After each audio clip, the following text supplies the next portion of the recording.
Hello and welcome to the debate. I'm your host Sana Makbool with you at BTV World, and in today's show we're going to be taking a look at two important stories. The first is with reference to Pakistan's budget and of course the ways in which the finance minister yesterday announced different measures that are to be taken as part of this budget, and of course the ways in which this has been allocated in different sectors and the kind of reforms that can be expected, particularly in terms of tax revenue collection and FPR, and in the ways that different sectors have also been taxed moving forward. Of course, what the ambitious targets are going to be and how they're going to be achieved also remains a discussion, and whether or not there will be any real relief to the public in the next fiscal year is also a matter of concern. So that is going to be our focus in the first segment, when we'll take a closer look at what this budget entails and what is going to be the next step forward.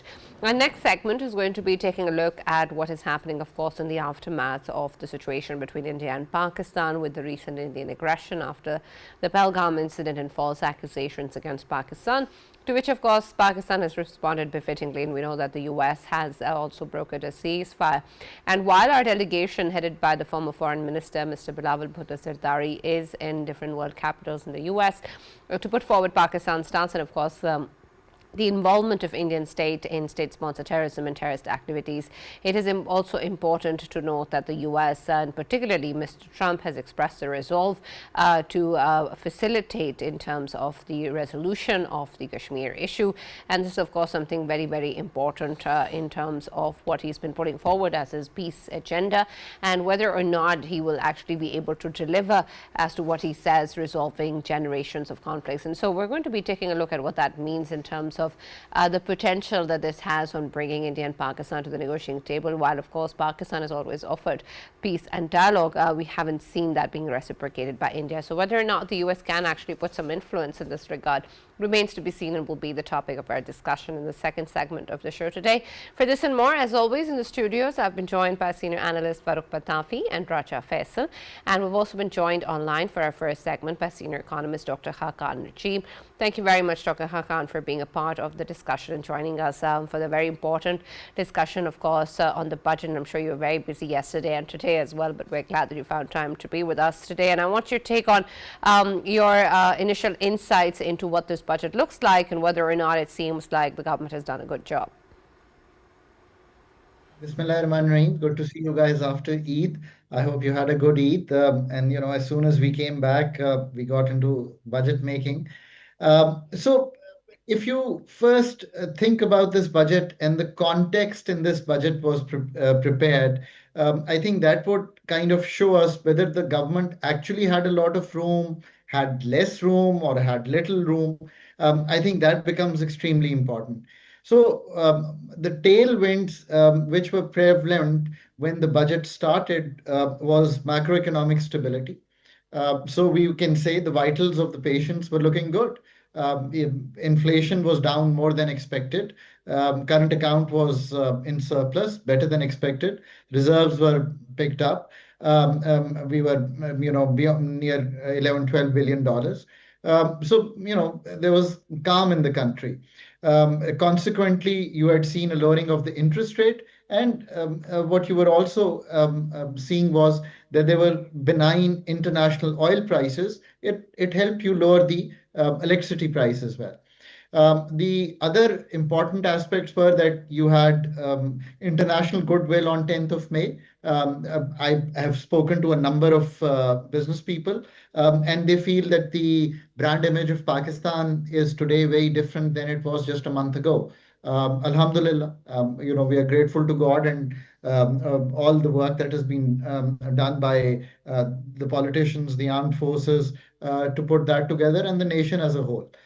So you were coming in with a great tailwind. And the last tailwind, which people find hard to talk about, is that you had all the political space. All the organs of the state, all the institutions of the state are pulling in the same direction. So I think in 78 years of our existence, this is the most beautiful constellation that has come together when you are going to do this budget. You had the backing of the IMF. Despite they tried to block our board, it went through calmly. The $800 million loan came through ADB. So I'm trying to substantiate a point that the tailwind that the authorities had while making this budget was unprecedented. And I think what has come through is a budget which is heavy on fiscal consolidation. Pakistan is clocking a GDP tax to sorry a fiscal GDP consolidation, which takes our fiscal deficit to 3.9%. Just few years ago, we were clocking 8%, which means 8% of our GDP we were spending more and collecting less. This year, it'll be 5.6%. So imagine the kind of austerity that has gone into making this budget.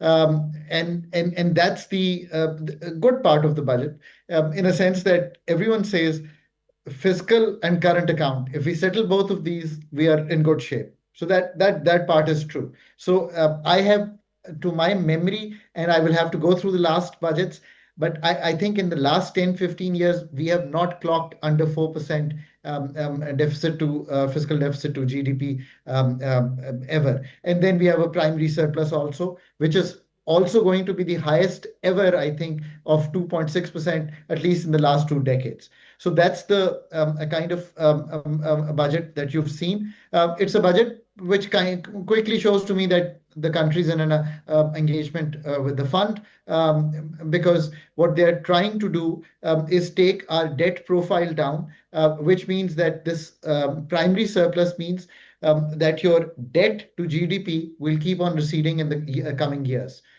So that's a good story. Now, to do this, of course, there were a couple of ways to do this. One way to do this was go into very heavy taxation. The country didn't need to do this because we have already come in over the last 2, 3 years with a heavy dose of taxation. Policy measures 600, 700, 800 billion rupees have been taken consistently while falling into the program. Previous program, starting from 2019, we've been doing this. And the result is that this year you will see an FPR tax growth of nearly 26, 27%, which is itself quite good considering that the economy has just grown nominally by 7%. It's the policy measures and the enforcement which is bringing us to nearly 12 trillion or 11.9 trillion. Yes, we are short from the original target, but I think we've done well. So from there, we are going to go to 14.1 trillion. So we're going to add about 2 trillion in taxes. Mainly, they'll come through autonomous growth. And about what you see in the budget is about 312 billion rupees of new taxation that will come. I think that's a minimal amount of taxation.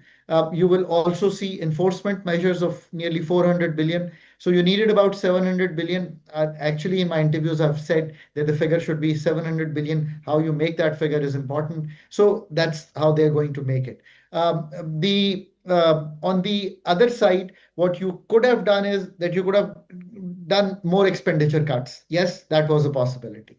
I would have probably done a higher cut on the expenditure. Maybe I would have shared the 300 billion income support program with the provinces. Maybe I would have, shown more austerity on the 43 divisions.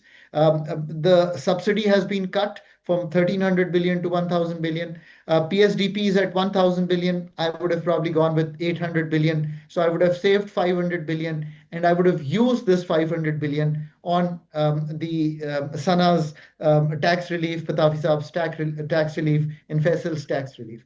That's one way to think about it. The government has opted to keep the PSDP, 20, 30% higher than what we are doing this year. So, I mean, that's something the authorities want to do. That's fine.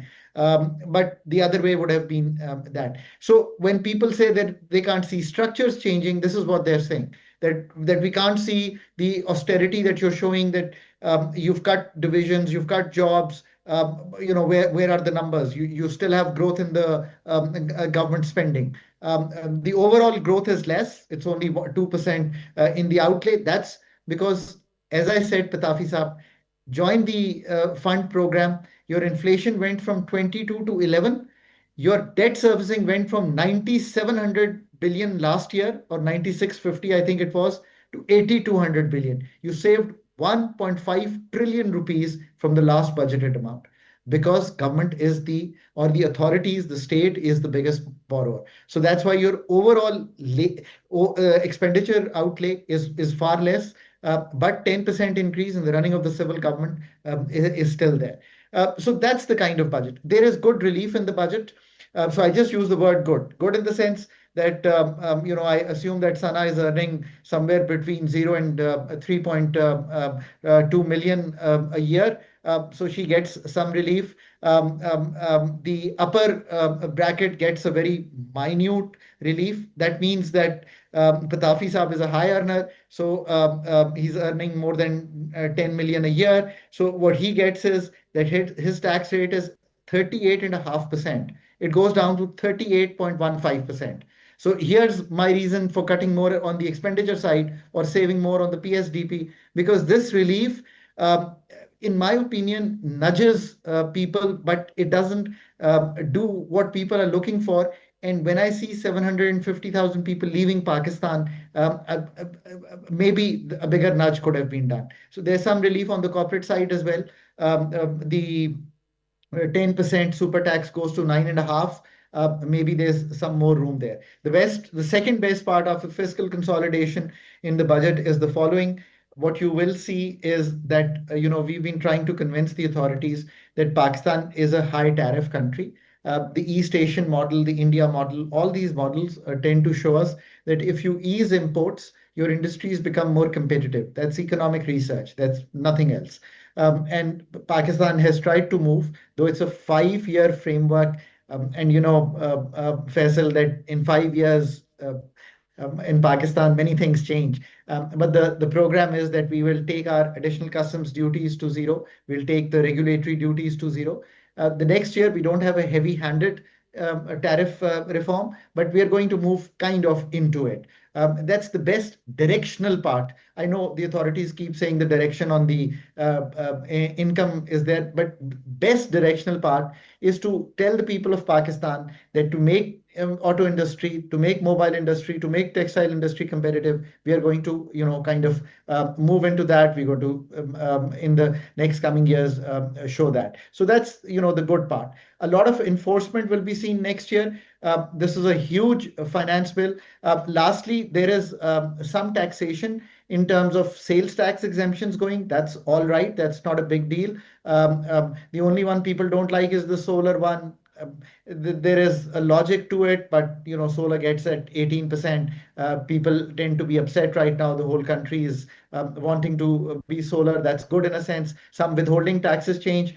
An old school thing, I will finish in 1 minute. An old school thing that has been done is that real estate, it's the favorite of people. It's not my favorite, but it's been given relief. FED of 7% has been taken off.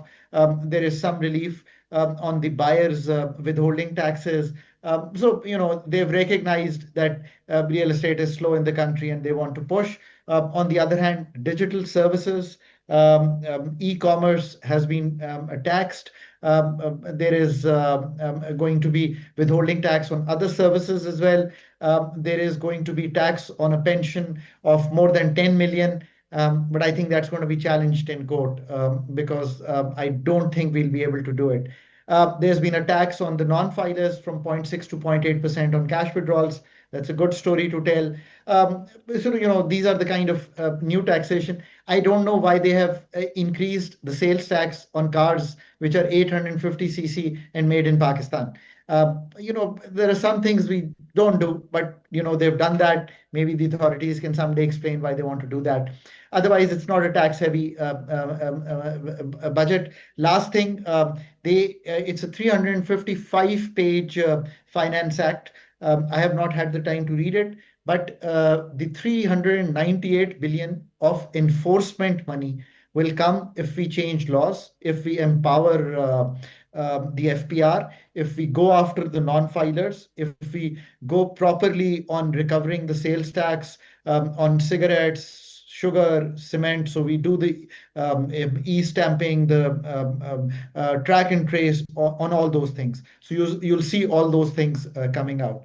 I think we've explained the budget in 15 minutes.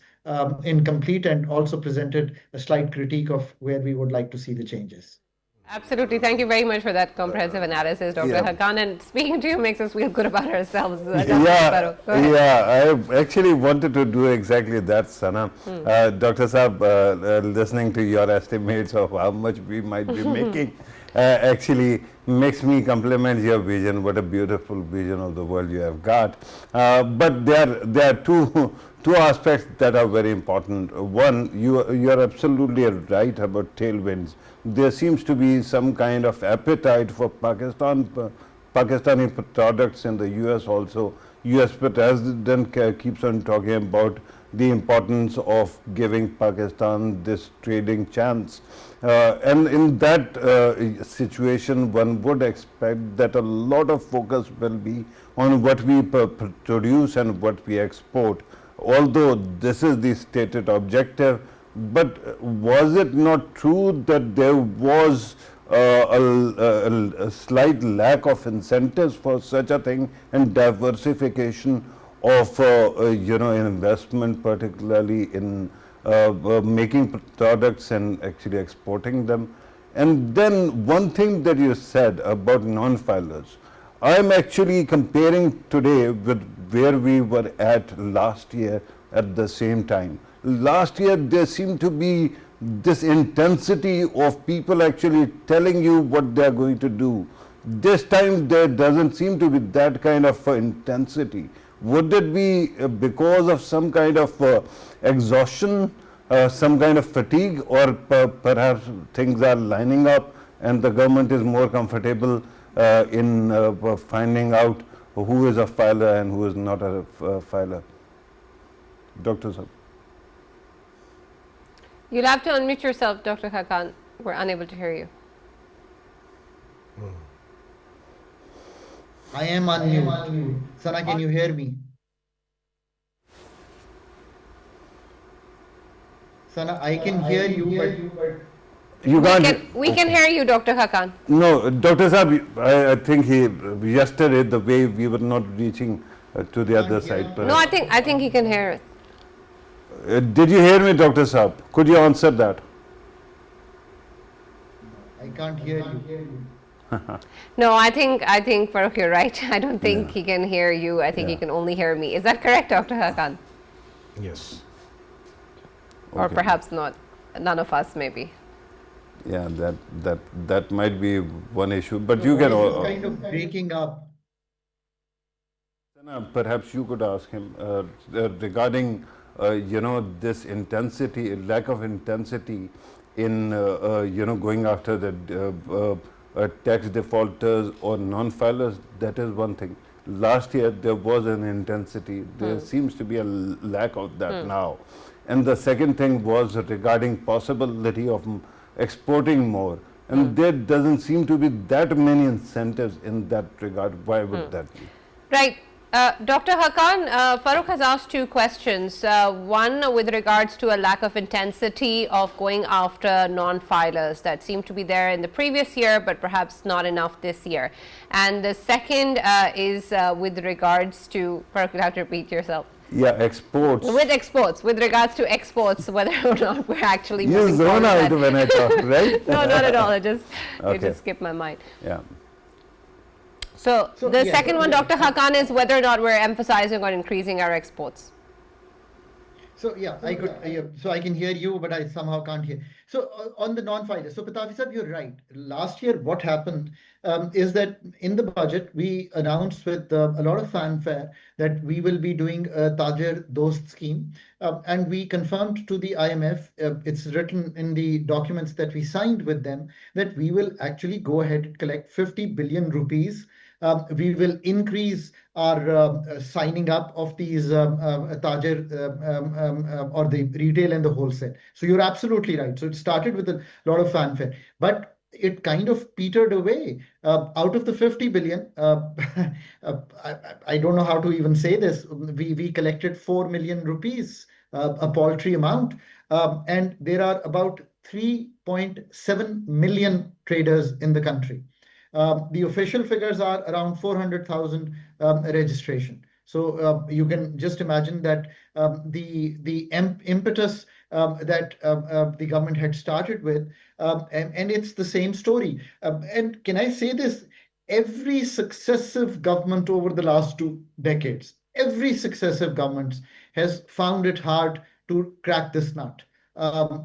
You can go back to the military government in 2000 when they were not able to do so. And today in 2025, it's the same story. So I think now what they're trying to do is that, if Faisal is a non-filer, instead of, pushing him, they are going to say, you can't buy a car, you can't buy a property, you can't travel abroad, you can't have a passport, you need all permissions, so become a filer, you can't withdraw money. So they are going to kind of nudge you into this story. Honestly, in the budget last year, they had a very clear scheme. They have not presented a scheme. So we wait for the details, and in coming programs, we read about it. But I think what they're trying to do is use the enforcement powers to come on them in the next 12 months. Let's read through the enforcement powers. Today, even the authorities are not fully comfortable that the National Assembly will give them those kinds of legal remedies that they are looking for. So, that's the story. So, good point, Patafi sir. On the exports, look, on the exports, where Pakistan stands, there is so much that a budget can do. Then there is so much that the monetary policy can do. So monetary policy has already done so. You're about 11% on the policy rate. So if you see the export performance this year, overall it's 7% growth. On the goods and services, on the goods alone, sorry, it's 4% growth. So, you've overall made 7% stride in this fiscal year. That's not enough by any stretch of imagination. You have helped a little bit on sorting out the EFS, the export financing scheme. There was a problem on the imported raw material duty. So you've sorted that out. That will help. But there is no great new impetus that you can see there, which will push through the exports. But what is being talked about is that we will be doing more on the energy. There is an industrial policy that is also on the offing. Another thing that I think on the export side that I didn't hear much about is the SME sector. I think we hardly heard about the SME sector, not even on the financing. I think we heard that it is on the low financing side, in fact, on the very low financing side, and we need to improve the financing. And there has been a certain improvement, and I can actually share those numbers. So, what we were told is that last year we had 471 billion in financing, only 174,000 SMEs in Pakistan. But Saab, the total number of SMEs in Pakistan are about 3.5 million. Out of those, last year, only formal finance, 174,000. The budget then also told us that this number has now increased to about 262,000, which is still paltry compared to, which is like what, not even 8% of the SMEs in the country, and about 650 billion, 41 billion, sorry, in credit. What they're trying to say is that next year they want to improve the financing rules. So you can think about this in terms of the export. On the other side, the concerning part in the growth story and in the export story is the crops story. And, we've talked about this a lot. So on the agriculture, and now it's a devolved subject, but the authorities feel there is more to be done. I really hope in coming days, the only scheme that came through is that up to 100,000 rupees, they will, without a collateral, finance our farmer. But both you and I know that 100,000 is a wage of two people working with one of the farmers. So is that going to be enough or not is something to be thought about. So I'm glad that we are discussing these things, because the budget that is approved end of the month may need to nudge on these areas. The exporters should be thought of. On ITES, there are concerns that have come through by Pasha, which is the main organization. So there is something I think to discuss there also. So directionally, maybe more could be done. Yeah, Dr. Hakan, can you hear me? Yes, I can hear you. Excellent. Would have it. Go ahead, Faisal. Yeah, Dr. Hakan, my question is related to very quick question, and that is obviously, I mean, we discussed it yesterday as well. It's about the middle class. I mean, set benchmark for any country and the economy of any country to improve it. Of course, in the developing world, it is that we have to increase the middle class of the country. Are we heading towards that or not? Sana, I'm sorry, you have to repeat the question. Yeah. Dr. Hakan, Faisal is I asking would. about the middle class and whether or not we're doing anything about increasing the middle class. So that's a very good point. So as I said, relief is up to 3.2 million earners, the people who are earning that kind of thing. I think honestly, Faisal, we could nudge more on the relief that has come through to these people, because these are also the kind of people out of the 727,000 people that left Pakistan last year. I think the middle class, because these are professionals earning 200, 300,000, middle level professionals. So they tend to get jobs in Saudi Arabia and other places and go away. I think a high relief can possibly come through. What we have done is probably not enough. So we can think about that. On the other hand, the real relief will obviously come when we are able to move on the manufacturing side of things. Because a bachelor's graduate trying to enter, every year 2 to 3 million Pakistanis enter the labor force. Now, creating 2 to 3 million jobs every year for the Pakistanis to enter, we need a minimum growth of 6%, as Pakistan, with every 1% growth, creates about 400,000 jobs. So 2.4 million jobs will be created when you have a growth on the average of 6%. That's the kind of people that are entering. So the second thing is that we need to, really work on this part to set the stage for Pakistan's growth in coming years. And I've written an article on the budget, and the first part is, how do you formalize the economy? How do you make life easier? So the third thing to do for this middle class is that filing of their taxation can be made really, really easy. The authorities themselves have said that right now there are 800 columns in which they file this. These are more salaried people. Make it so simple that it should be pre-populated. When I used to work abroad, I used to get a pre-populated form by Australia, Paris, America, wherever you work, and it says that this is your tax. And I say, yes, that's fine. But if I say I've sold my car, bought another, so I would just add that wealth, or show a change, which means nothing. So the third thing is make filing easier for them.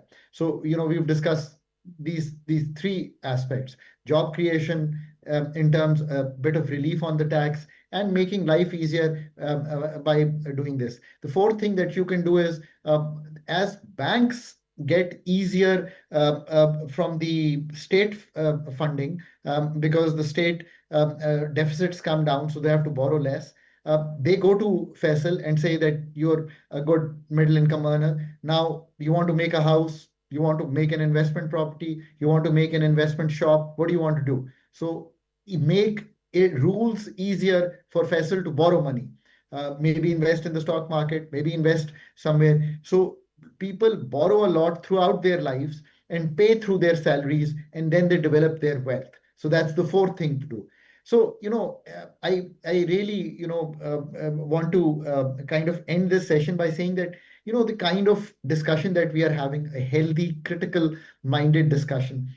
I always say, and we find it difficult on the tables of the government, any government, not this government, to have these kinds of healthy discussions. That what are the opportunities that we can create? What is good, sound economic theory that we can use? These are the four things that will probably help these people stay in the country, and maybe create passive incomes. which means that they may be working for a firm, but they can maybe start a small side hustle so that their salary gets supplemented. Maybe they'll buy a piece of land and do agriculture. There are so many things. But life has to become easier in our country. And life becoming easier means I don't have to worry about my too much about my taxation issues, my electricity issues, my water issues, my safety issues. All these things create distortions. We are trying to make life easier. I used to say that make transactional taxes on property easier. I don't particularly like easier taxation, but at least make transactions easy in this country.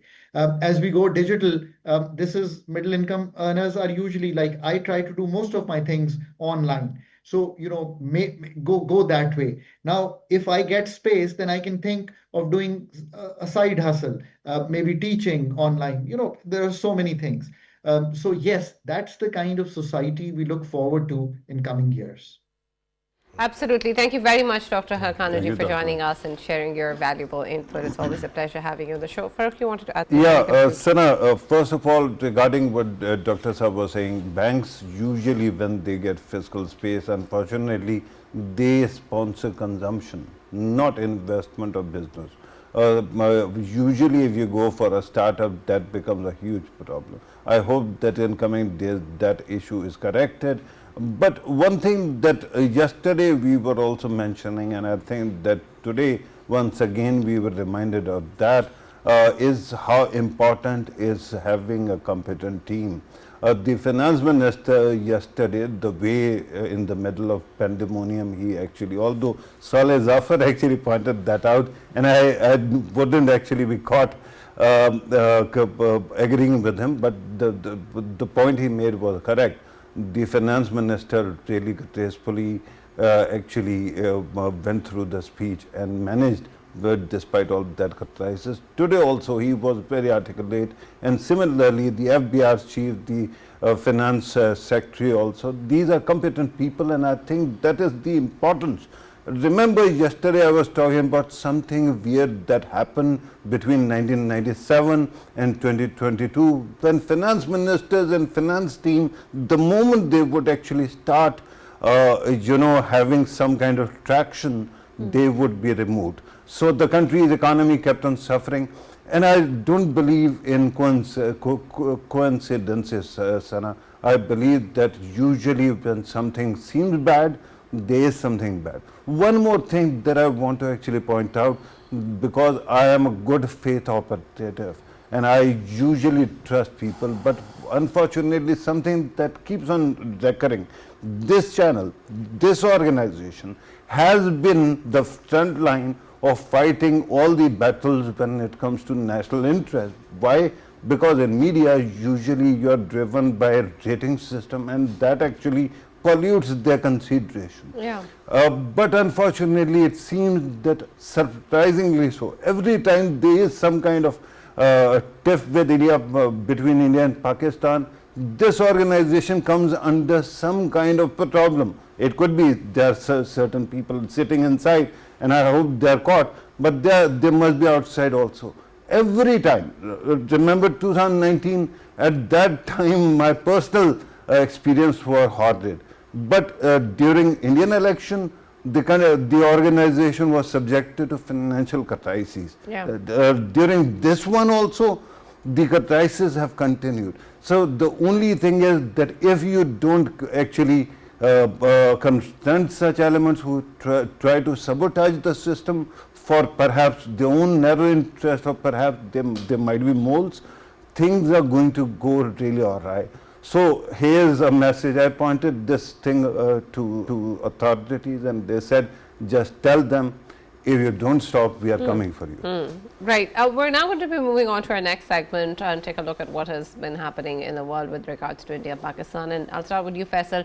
We know that Mr. Trump has offered support and expressed resolve in terms of the Kashmir resolution, and this is very, very important. Of course, the US played a great role in mediating the ceasefire, but what can really be the influence or the contribution that the US, or particularly Mr. Trump, can make with regards to the Kashmir issue?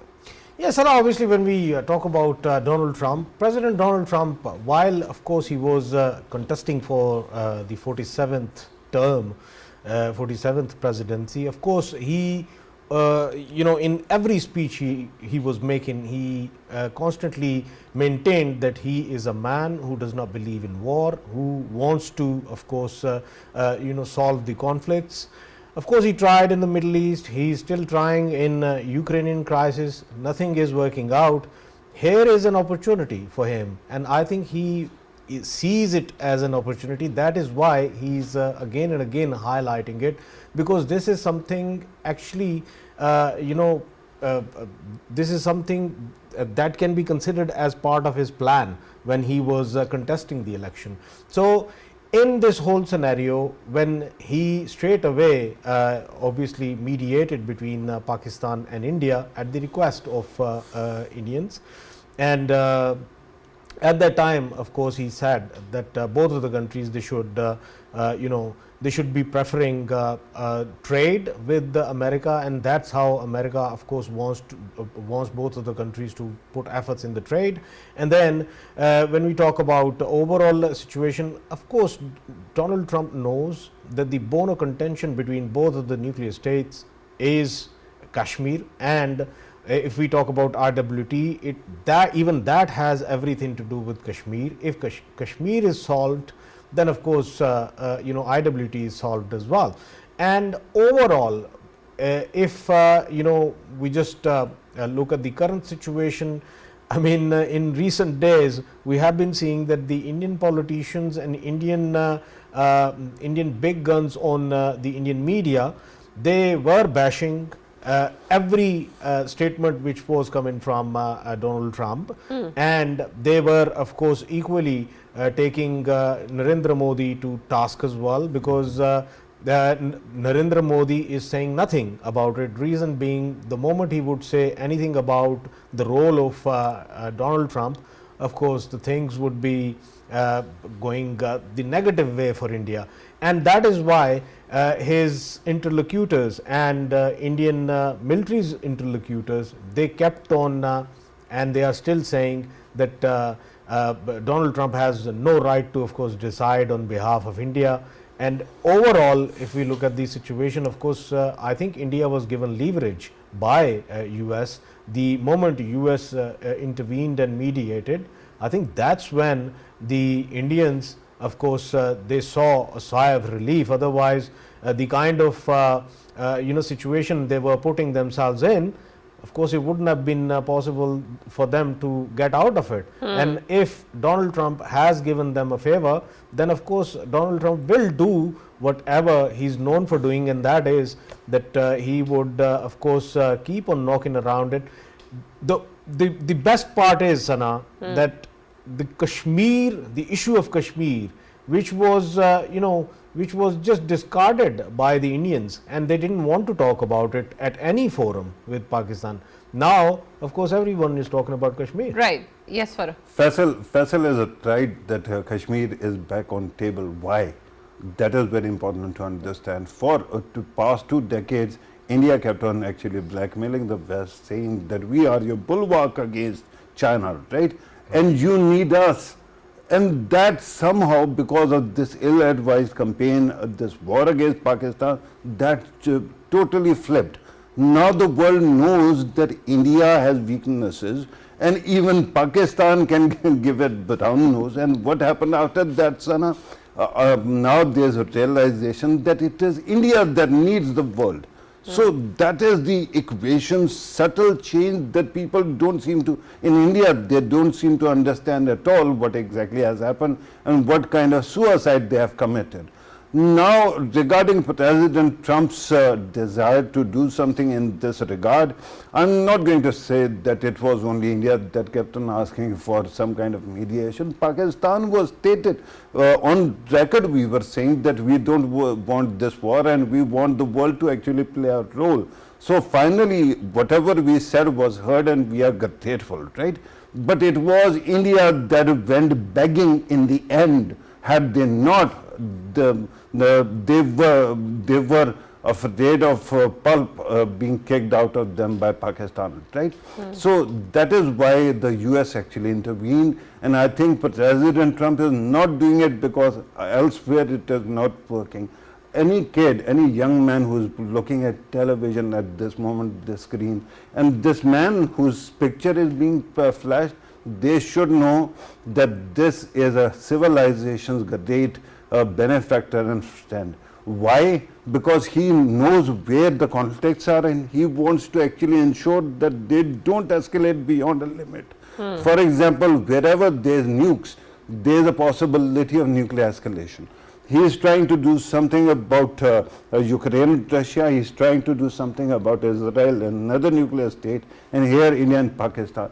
But you have to understand once again the President Trump, what he saw and why he has actually changed the direction of the whole thing. Yeah. Number one, when the fight was going on, he realized that India is merely paper tigers, and because them it cannot, America or West cannot risk a fight with China or elsewhere. So he immediately consolidated power. Number one, because of India's insistence, he was trying to fight a trade war with China.